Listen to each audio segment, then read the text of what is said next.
গরিবের ঈদের কেনাকাটা। তো এই যে দেখতে পাচ্ছেন বাপ বেটির মধ্যে কত মিল, তারা কিন্তু তার মাকে রেখেই ঈদের মার্কেটে চলে যাচ্ছে। তো বাপ বেটি কি কিনে নিয়ে আসলো সেটা দেখাবো। আর 6 মাসের কষ্ট যে সফল হলো আজ সেটা কেন বললাম সেটাও আজ ভিডিওয় দেখাবো। আর দেখাচ্ছে কিভাবে পারফেক্ট দই বসানো যায়। তো প্রথমে এই যে কেনাকাটা করার জন্য ইরা আর ইরার বাবা চলে যাচ্ছে। তো দেখেন মেয়ে হলে মেয়ের কত টান, মানে মেয়ের প্রতি বাবার আর কি। তো মেয়ের জুতাও কিন্তু তার পায়ে দিয়ে দিতে হচ্ছে। এটা হলো আমার মেজো ফুফো শাশুড়ি, উনি আমাদের এখানেই ছিল, ওনার বাড়িও আমাদের পাশে। তো প্রায়শই উনি কম বেশি এখানে থাকে। আর উনি যে ড্রেসগুলো দেখাচ্ছে এরা যেগুলো নিয়ে আসছে, তো এই ঈদে এরা 3টা ড্রেস কিনছে। আর ওর বাবা জাস্ট একটা লুঙ্গি নিছে আর গামছা আর একটা পাঞ্জাবি, এর বেশি কিছু উনি নেয়নি, কারণ ওনার কেনাকাটা খুবই শর্ট।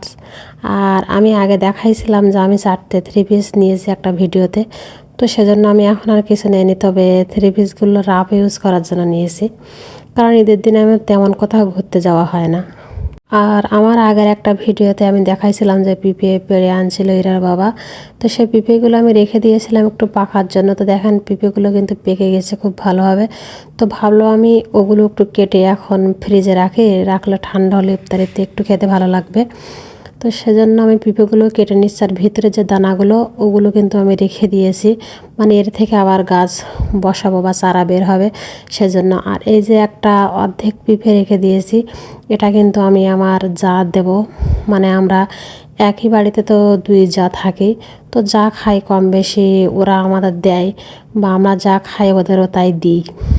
সেজন্য এই অর্ধেকটা আমি ওদের জন্য রেখে দিয়েছি। তো আমি বিকালবেলার দিকে একটু ঔষধ গুঁড়া করেছিলাম, মানে আমার মুরগির জন্য।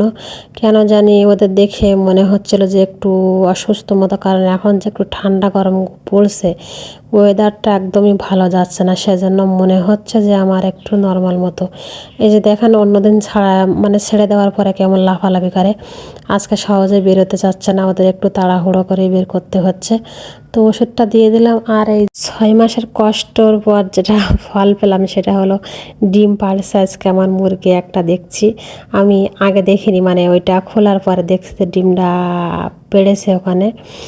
কারণ আমার হাঁস মুরগি খুবই পছন্দ, কিন্তু ইরার বাবার অপছন্দ বলে আমি খুব একটা বেশি পুষতে পারি না, কিন্তু ওগুলোর প্রতি আমার একটা শখ মায়া অন্যরকম।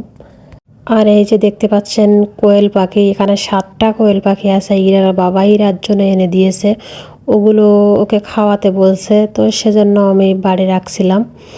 আর দেখতে পাচ্ছেন যে আমি ঝুড়ির মধ্যে কিছু কুটো দিচ্ছি, মানে মুরগির যেহেতু ডিম পাড়ছে তো ভাবছি আমি একটা তাওয়া করে দেব।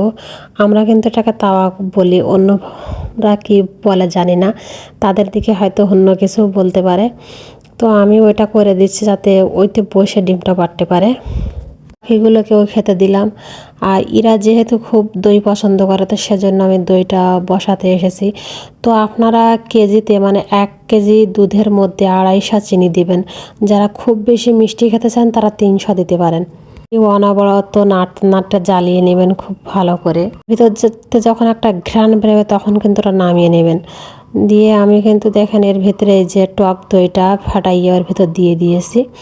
আর দই বসাতে গেলে সবচেয়ে গুরুত্বপূর্ণ যে বিষয়টা সেটা হলো আপনি গরম দুধের মধ্যে কখনোই টক দইটা দিবেন না। মানে দুধটা ঠান্ডা করে নেবেন একটু, মানে কীরকম বলবো, বাচ্চারা ফিডারে দুধ খায় যেমন আমরা দুধ গরম করে দেই, হাতের উপরে ঢাললে যেরকম আমাদের গায়ের চামড়ায় সহ্য পায়, মানে এরকম অবস্থার মধ্যেই কিন্তু দুধের মধ্যে টক দইটা ঢেলে দিবেন। দিয়ে ভালোভাবে একটু নেড়ে চেড়ে মানে গ্লাসে ঢেলে দিয়ে দইটা দেবেন একটু বসাতে। আমি এখানে আমার একটা চালের কৌটা নিয়েছি, চালের কৌটার ভেতর দিলেও কিন্তু দইটা অনেক সুন্দর বসে। তো সেজন্য আমি অল্প যেহেতু দই, তো সেজন্য আমি চালের কৌটার ভেতর দিয়েছি। তো দেখেন এই যে দইটা খুব ভালোভাবে বসে গেছে, সকালে আমি বের করে এগুলো ফ্রিজে রাখলাম।